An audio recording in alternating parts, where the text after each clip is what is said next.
These are your notes for Unit 3, Day 7 of Calculus. If you would like to see your warm-up, your review question, or any homework questions we covered in class today, just look at the finished notes. So today we're going to be talking about two new theorems, the mean value theorem, which we abbreviate MVT, and Rolle's theorem, which is basically just a corollary or an offshoot of the mean value theorem. So what does the mean value theorem say? The mean value theorem says that as long as a function is continuous and differentiable on a given interval, then there is at least one point on that interval where the instantaneous rate of change, which is the slope of the tangent line, is going to equal the average rate of change, which is the slope of the secant line. So we've talked about this when we talked about the intermediate value theorem. So the intermediate value theorem said that when a function is continuous and you know the starting height and ending height, then every height in between the start height and end height have to exist on the function. Well, the mean value theorem says that if you have a function that's continuous on a given interval, so let's just say between a and b, and you have some sort of function that's continuous, so no holes, jumps, or asymptotes, and it's differentiable everywhere. It doesn't have to be differentiable at the endpoints, but it's differentiable everywhere in between the endpoints. Then the slope, the average rate of change, which is the slope of the secant line, so that blue line is going to be, its slope would be the f at b minus f at a over b minus a. So that's going to be the slope of the secant line. So the slope of the line that connects the start value and the end value is going to equal the slope of the tangent line somewhere on that interval from a to b. So if I were to put a point right here and draw in the tangent line, notice that tangent line, the blue line and the green line, would have the exact same slope. And this would be the derivative at c. So that would be the instantaneous rate of change at c. So what the mean value theorem says, that as long as a function is continuous and differentiable on an interval, then at some point in time, the instantaneous rate of change is going to equal the average rate of change. So the instantaneous rate of change would be the derivative at a given point. So the instantaneous rate of change is going to equal the average rate of change. So f at b minus f at a over b minus a. So average rate of change. How this exists in the real world. Let's say you were on a car trip, and on that car trip, you averaged 50 miles per hour. So if you averaged 50 miles per hour on that car trip, that would be your average rate of change. What that means is that at some point on your car ride, you had to be traveling exactly 50 miles per hour. There's no other way that you could have averaged 50 miles per hour than if at some point you were traveling exactly 50 miles per hour. So traveling exactly 50 miles per hour at some point would be your instantaneous rate of change. And that has to happen if your average rate of change was 50 miles per hour. And that's the mean value theorem. So the mean value theorem works if f of x is continuous on the given interval. So it has to be continuous on the closed interval a to b. And then f of x also has to be differentiable on the same interval. It doesn't have to be differentiable at the endpoints, but it has to be you have to be able to take the derivative everywhere else. So if f of x is continuous on the interval and differentiable on the interval, then the following has to be true. Then the instantaneous rate of change, f prime of c, has to equal the average rate of change somewhere on the interval.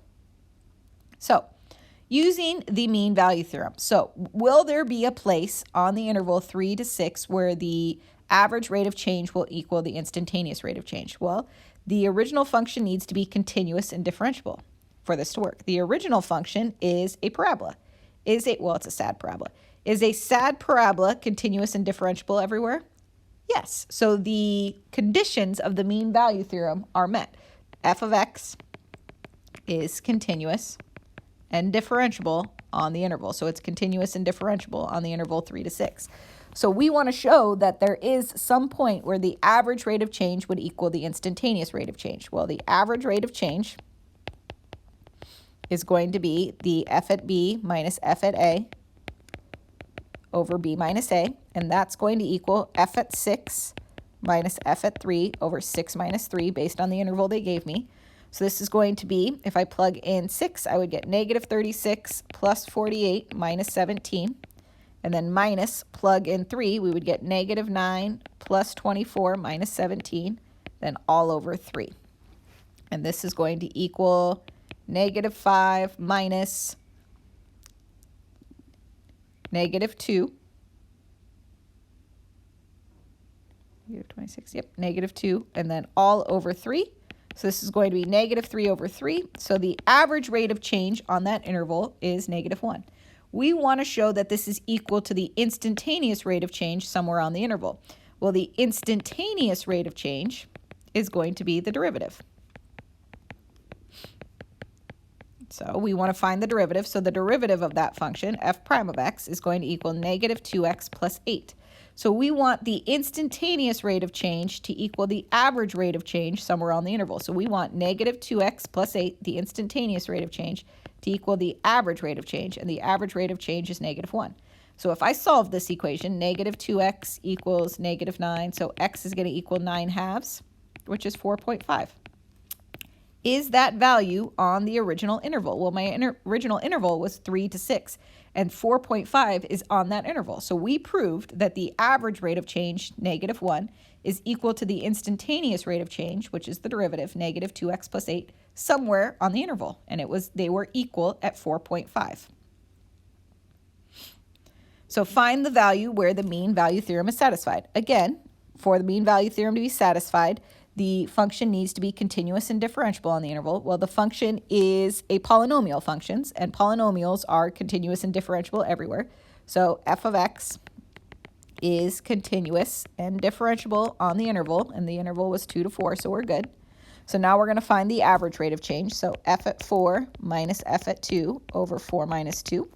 If I take 4 and plug it in, I would get 64 minus 144 plus, take 4 and 48 times 2, so plus 96 minus 18, and then minus, take 2 and plug it in, so 8 minus 36 plus 48 minus 18, and then all over 2. And so this is going to be my average rate of change. And so my average rate of change is going to equal, let's use Desmos. So 9 times 16, let's just make sure I did those right, 144, and then 24 times 4, oops. Okay, so we're going to do 64 minus 144 plus 96, and then minus 18.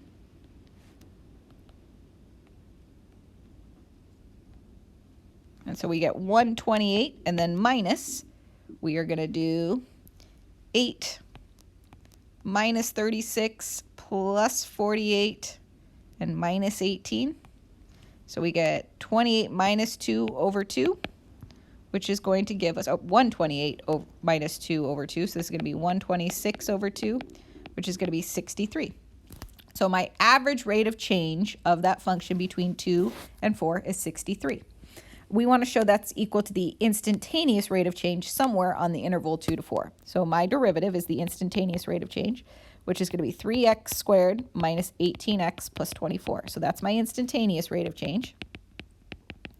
And I want to show that that's going to equal my average rate of change. And my average rate of change was 63. So I want to show that those two values are equal. So I want to show that 3x squared minus 18x plus 24 is going to equal 63 somewhere on the interval 2 to 4. So let's solve this. So 3x squared minus 18x, and then 24 minus 63. 24 minus 63 is negative 39 equals 0. I can factor out a 3 from all of those, so I would have x squared minus 6x minus 13 equals 0. And this does not factor, so we would have to use the quadratic formula. So x is going to equal the opposite of b plus or minus, well, actually, I'm just going to graph it and find the zeros. So if I graph that and found the zeros, that would tell me when the derivative is equal to 0. So 3x squared minus 18x minus 39. So when does that function equal 0? It equals 0 at negative, 1.69, and x equals 7.69. So I need to show that the instantaneous rate of change equals the average rate of change somewhere on that interval, and that did not work. So I made a mistake somewhere on one of my calculations. So let's go through this again. So if I take 4 and plug it in, I would get 64 minus 9 times 4 squared plus 24 times 4 minus 18. So 64. And I get negative 2 that time. So I made a mistake. Minus 9 times 4 squared plus 24 times 4 minus 18. So that should be negative 2.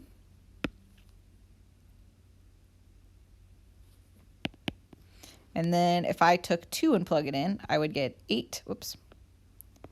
I would get 8 minus 36 plus 48 minus 18. And I get positive 2. And so negative 2 minus positive 2 is negative 4. And negative 4 over 2 is negative 2. So maybe the average rate of change should be negative 2. And let's see if that made this life a little bit easier. So negative 2. And then this would be 26. And then let's see if that gives me a solution that would work. So if I graph this function now, so 3x squared minus 18x plus 26, we would get x equals 2.423 and x equals 3.577. And that's when the instantaneous rate of change would equal the average rate of change, and that is on the interval 2 to 4. So there is 2 times where the mean value theorem is met on the interval 2 to 4. All right, so find the values for which the mean value theorem is satisfied.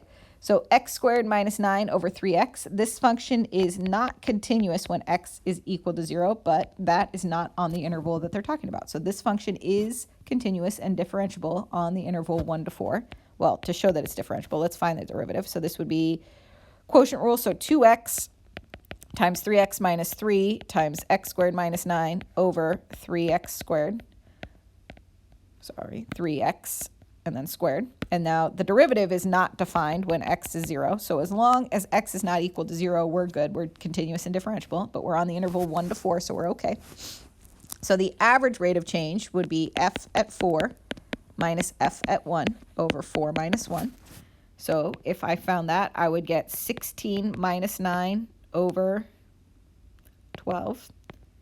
Minus, if I plug in 1, I get 1 minus 9 over 3, and then all over 3. Nope. Oh, yep, all over 3.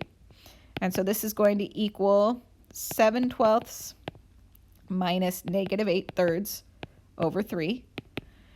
And so times by 4 times by 4, so negative 32, so positive 32, so 39 over 36. So 13/12 looks to be the average rate of change. And we want the average rate of change to equal the instantaneous rate of change. So the instantaneous rate of change is going to be 6x squared minus 3x squared plus 27 over 9x squared. So it's going to equal 3x squared plus 27 over 9x squared. Divide everybody by 3, and we would get x squared plus 9 over 3x squared. So I want my instantaneous rate of change, x squared plus 9 over 3x squared, to equal my average rate of change, which is 13 over 12. If I cross multiply, I would get 12x squared plus 12 times 9 is 108. It's going to equal 39x squared. Get all your x squareds together, so 108 equals 27x squared. Divide both sides by 27. And 108 divided by 27, and we get 4. So x squared is going to equal 4, so x is going to equal plus or minus 4. And we want on the interval 1 to 4, so the one that I want is x is going to equal 2. So the point in time where the instantaneous rate of change will equal the average rate of change for this function will be when x is equal to 2. Rolle's theorem is just a corollary or an offshoot of the mean value theorem. Rolle's theorem says that if a function is continuous and differentiable and the starting height and the ending height are the same, so if this is A and this is B and they start and end at the same height, then the instantaneous rate of change will equal the average rate of change. But notice the average rate of change will be 0. So if the starting height and the ending height are the same, so if f at B is equal to f at A and the function is continuous and differentiable just like before, then we know that f prime of C is going to equal f at B minus f at A over B minus A, which is going to equal 0 at some point on the interval. So the instantaneous rate of change will equal 0 at some point on the interval as long as the starting height and the ending height are the same. All right, so using Rolle's theorem, show that this function would have an instantaneous rate of change of 0 somewhere on the interval. Well, the original function is a happy parabola. We know parabolas are continuous and differentiable. We now want to show that the starting height and the ending height are going to be the same. So we want to show that f at -1 is going to equal f at -3. So let's see if that's true. So it would be 1 minus 4 plus 5. We want that to equal 9 minus 12 plus 5. And so this is going to be -3 plus 5 is 2. And this is going to be -3 plus 5 is 2. So the instantaneous rate of change is going to equal the average rate of change, which should equal 0 on the interval. Well, the average rate of change is going to be f at -1 minus f at -3 over -1 minus -3.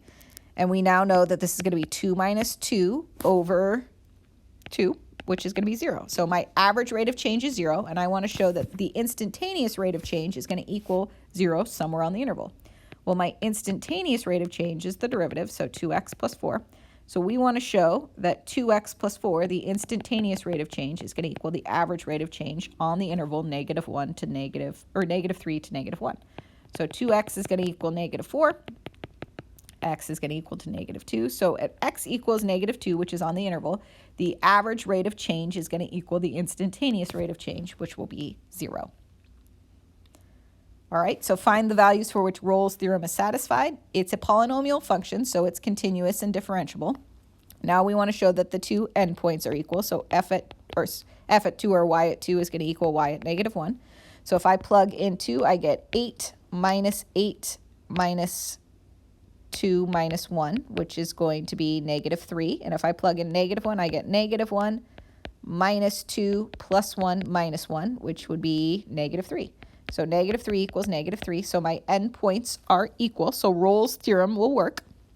So if I found the average rate of change, I would get f at 2 minus f at -1 over 2 minus -1, which is going to be -3 minus -3 over 3, which is 0. And then my instantaneous rate of change is the derivative, so 3x squared minus 4x minus 1. I want to show that these two are equivalent on the interval, so 3x squared minus 4x minus 1 is equal to 0 somewhere on the interval. So 3x, x, nope, doesn't factor. So I'm going to use Desmos and graph that function and figure out where it's equal to 0. So 3x squared minus 4x minus 1. And it's equal to 0 when x is equal to negative 0.215 and x is equal to 1.549. And both of those are on my given interval. So at both of those places, the instantaneous rate of change will equal the average rate of change, which is 0. All right, let's figure out for what values Rolle's theorem is satisfied on this one. So this function is not continuous when x is equal to 4. 4 is not on the interval that they're talking about, so we're good. Now we are going to show that the y values are the same at the start and the end. So we want to show y at 3 is the same as y at -5. So if I plug in 3, I get -9 minus 6 plus 15 over 1. And we want to show that's the same if we plug in -5. So -25 plus 10 plus 15 over negative 5, so 9. And so we would get negative 15 plus 15, so we'd get 0. And if I plugged in, I would get 0 equals 0. So the starting height and ending height are the same, so we're good. So now we want to show the average rate of change is equal to the instantaneous rate of change somewhere on the interval. Well, the average rate of change will be f at 3 minus f at negative 5 over 3 minus negative 5, which would be 0 minus 0 over 8. So my average rate of change is 0.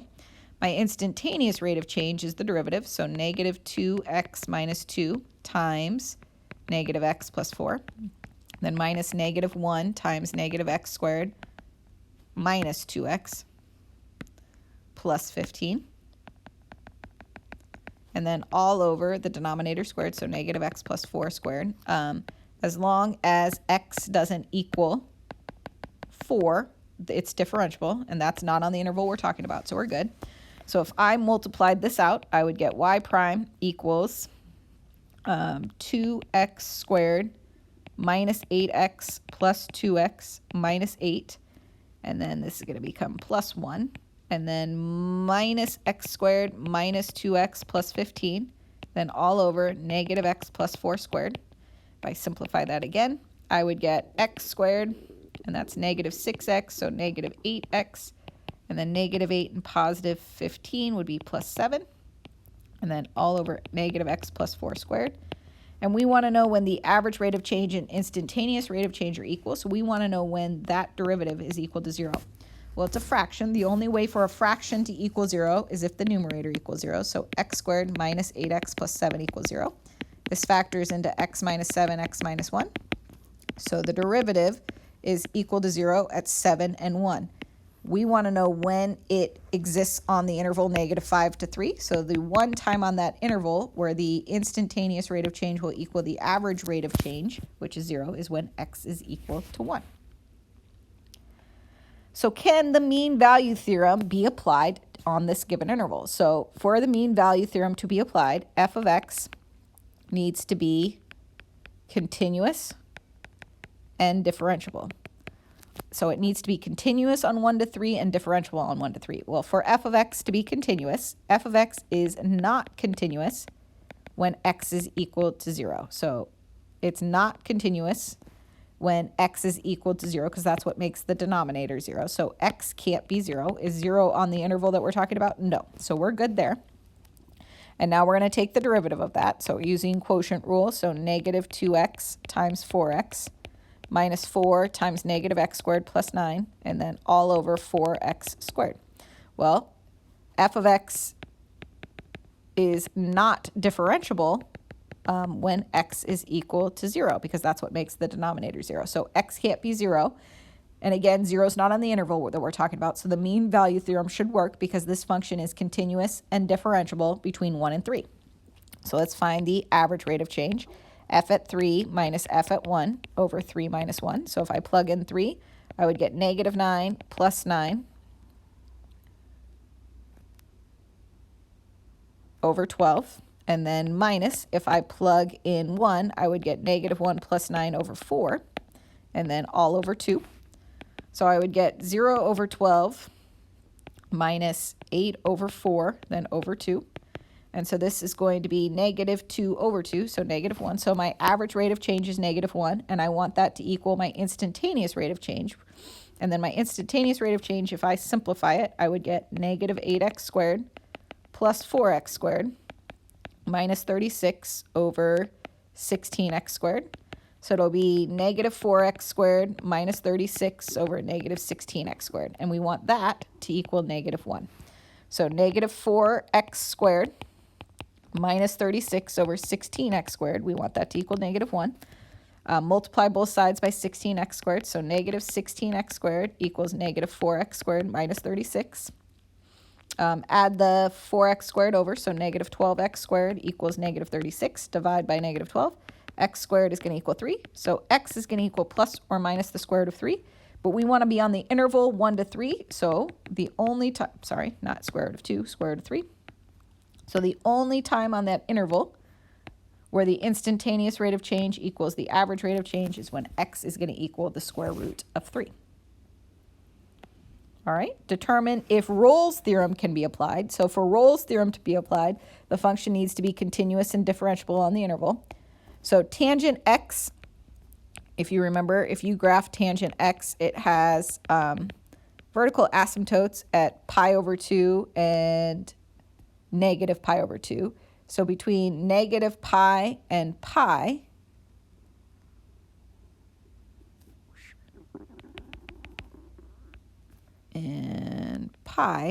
the function is not continuous. So therefore,